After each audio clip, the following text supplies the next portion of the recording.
Esses 5 têm um assento permanente. O que eles têm direito? Eles têm um poder de veto. Não é todo país que vai descumprir tudo, mas as coisas mais importantes pra eles, se a coisa apertar, ele vai descumprir. Aqui é Cleitinho e aqui vai mais um corte pra você, viu? Versão brasileira Cleitinho dos Cortes. Então a ONU não tem poder sobre a soberania dos países. Existe um acordo que todo mundo aqui falou, vamos concordar numas regras. Só que vira e mexe. Não acontece, todo mundo discorda. Mas quando acontece alguma coisa, se reúnem pra ver o que vai ser feito. Se reúne, o Conselho de Segurança é isso. São 5 países permanentes. O que é permanente? O cara tá sentado todo dia lá. Você tá sentado aqui todo dia. Claro. Muda quem tá aqui no meu lugar. Existem 5 que estão permanentes. Quais são os 5? Estados Unidos. Rússia. Alemanha. Não. A Alemanha perdeu a guerra. A Alemanha perdeu a guerra. Quem mais? Quem? Vai. Japão. Não. Japão perdeu a guerra também. Perdeu a guerra. Eita, ajuda aí, outro. França, talvez? França. Faltam 2. Não, você falou... faltam 2. Você falou Estados Unidos, Rússia, França. Faltam 2. Caramba, Inglaterra, com certeza. Inglaterra. Falta 1.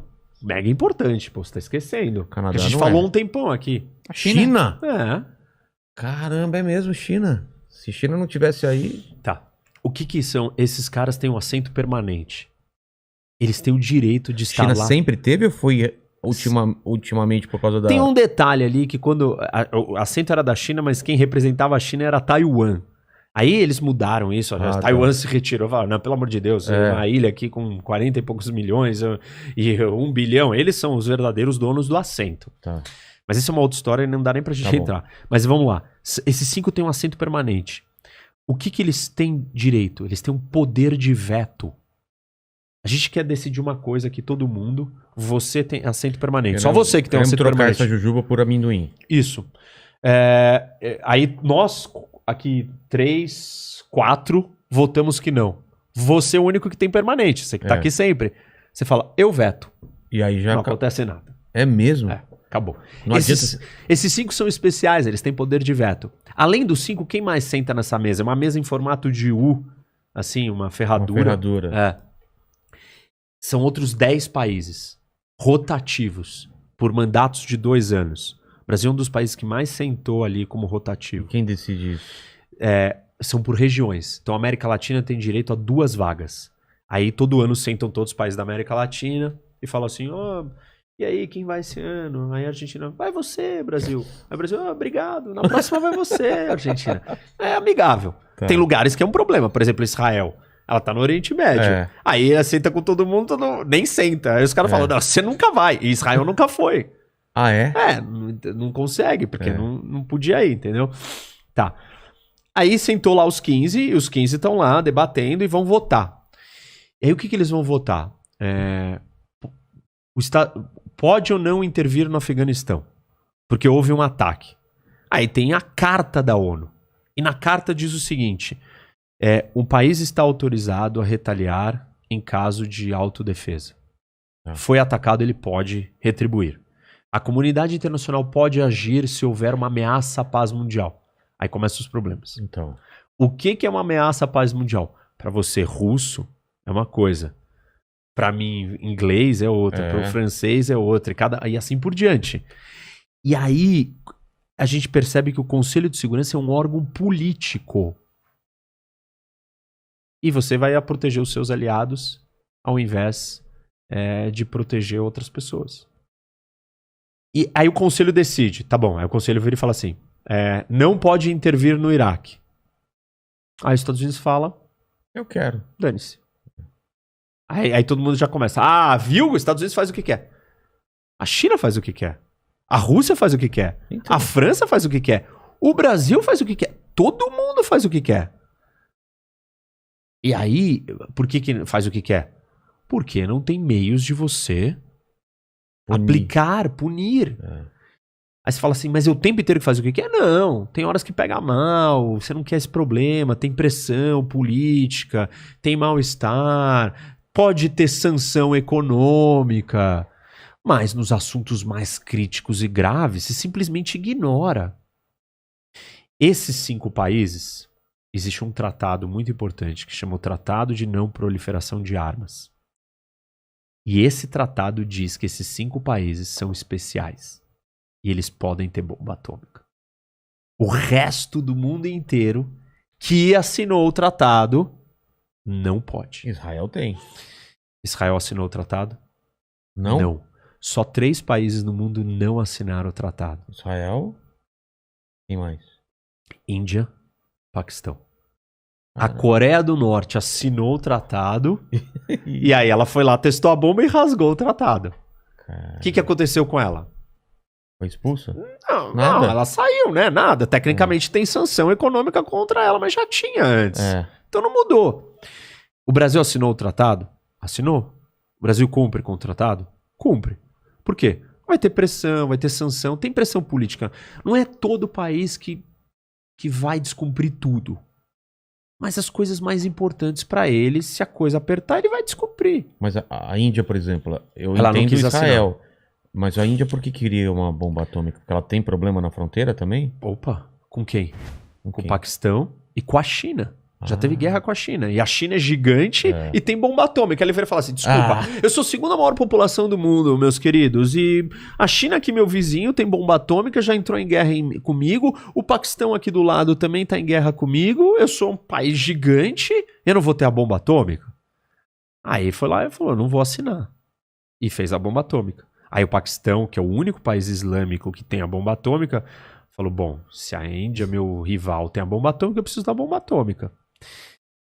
Então, nós temos 5 países que têm a bomba e mais outros 4 que também têm. Tá. Que não estariam autorizados, não assinaram, não quiseram. O resto inteiro do mundo assinou e falou que não vai ter a bomba. O que significa isso? Inspetores vêm no Brasil. Ah, tá. Vêm, eles vão lá em Angra, vão nas nossas instalações para ver se a gente não tá querendo construir bomba. Tanto que tem até um episódio curioso na época do Lula que ele virou e falou, não, nós não vamos deixar os inspetores entrarem aqui no Brasil. E era justamente quando estava tendo o problema do Irã. E o Irã não estava deixando os inspetores entrarem lá. E aí a comunidade internacional, o resto do mundo falou, não, o Brasil não faz isso, pelo amor de Deus, vocês estão loucos. Por que vocês estão inventando isso agora, vocês? Aí ele, não, porque vocês querem roubar nosso segredo da nossa centrífuga. Aí chegaram num acordo que, não, então vocês não vão olhar lá dentro da centrífuga. Tá bom. O problema com o Irã é que o Irã tem um programa nuclear. E todo mundo percebe que o programa nuclear iraniano é para fins de construir uma bomba. Caramba. E aí as pessoas falam, mas a China tem, a Rússia tem, por que o Irã não pode ter? Porque tem uma diferença entre 9 países terem bomba atômica e 50 países terem bomba atômica. Um mundo com 50 países com bomba atômica ele é muito mais instável e perigoso do que com 9. Existe uma diferença entre certos países terem a bomba e outros. A Suécia decidir ter uma bomba, eu fico mais tranquilo. É, com certeza. Do que o Irã. Aí você fala, não, mas os Estados Unidos também viola direitos humanos. Gente, nós estamos na Terra. Todo mundo aqui é humano. Todo mundo tem teto de vidro. A diferença é o grau. Os graus de violação de direitos humanos dos países democráticos e desenvolvidos não se comparam com os graus de violação desses outros. Então, você dá uma bomba atômica para um país como o Irã, é um problema gigantesco para o mundo. Porque essa bomba pode cair na mão de um grupo terrorista. Exatamente. Como o Hezbollah. E aí o Hezbollah vai estar preocupado em se explodir e morrer todo mundo porque usou a bomba? Não. Imagina se o próximo 11 de setembro for uma bomba nuclear. Caramba. Acabou com o mundo para, fecha tudo, ninguém sai de casa, não existe mais vida urbana, não existe mais cidades, até a gente descobrir onde está escondida a próxima bomba. Mas aí a gente vai para outro nível, que é a guerra biológica. Então, que é uma discussão da pandemia. Não tem essas teorias da conspiração que o vírus foi criado em laboratório, não foi usado propositalmente, foi disseminado propositalmente. Mas não gosto de teorias também da conspiração. Mas imagina no seu cenário biológico, é isso. É um tipo de arma de destruição em massa. E ele falou, eu não posso ter arma nuclear, vou ter arma biológica. Isso, que tá banida também. Só que é um problema que você não consegue também proteger os seus, né? Você não consegue proteger os seus, você não consegue verificar se ele tem. Como que você previne isso de virar uma loucura? Você vira e fala assim, se você usar isso, pode ter certeza que mesmo depois de morto, eu vou criar um mecanismo para destruir toda a sua população e te matar. Isso se chama MAD, que é uma estratégia que surgiu na época nuclear da Guerra Fria para garantir que mesmo depois de explodir o país, você ia retaliar, e isso fez que a gente não tivesse uma guerra nuclear. Como que é o lance? Isso é bem interessante. MED é uma sigla. Mutual Assured Destruction. Tá. Destruição assegurada mútua. Tá. Você é a União Soviética, eu sou os Estados Unidos. Tá bom. E eu viro pra você e falo assim, ó, se você me atacar surpresa, matar todos os americanos do mundo, mesmo assim saiba que eu tenho uma forma de retaliar com um ataque nuclear e eu vou matar todos os russos e destruir todo o território russo. Você vai me atacar surpresa? Eu morro, mas eu te mato junto. Então você não vai me atacar. Porque você é racional e fala assim, não quero morrer. Eu queria te pegar de surpresa e te aniquilar, mas ficar vivo. Como é que você garante que você vai fazer isso, então? Você precisa ter uma capacidade de ataque secundário. Chama isso Second Strike Capability. Que é você ter um submarino nuclear que tá no fundo do oceano, em qualquer lugar do mundo que ninguém sabe onde você tá, carregando um monte de ogivas. Caramba. E se você explode o país, aquele submarino vai lançar um ataque retaliatório a você e vai matar todo mundo no seu país. Isso garante, na tensão mútua, no medo mútuo de destruição total, que o outro não ataque. Qual o problema disso levado à lógica do terrorismo? O terrorista está preocupado em morrer? Então. Não. MAD, essa estratégia, não funciona com um suicida. E aí? Por isso que isso é um perigo. Por isso que é um temor gigante, um grupo terrorista suicida ter uma bomba atômica. E aí tem lugares que estão mais próximos disso. Por exemplo, que a gente está assistindo no Afeganistão. É vizinho do Paquistão. O Paquistão é o único país islâmico que tem a bomba atômica. E é um país super instável. Existe o risco de uma organização terrorista conseguir roubar uma bomba no Paquistão. Exatamente. Aliás, o Paquistão tem estratégias de proteção da bomba bastante não convencionais.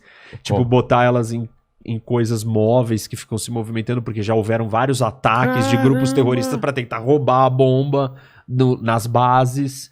Então, e assim, pode ter um golpe militar de um general que é simpatizante de um não sei o quê, não tem o controle daquele quartel onde está guardada uma bomba, um material radioativo, e aquilo cai nas mãos do Talibã do Paquistão.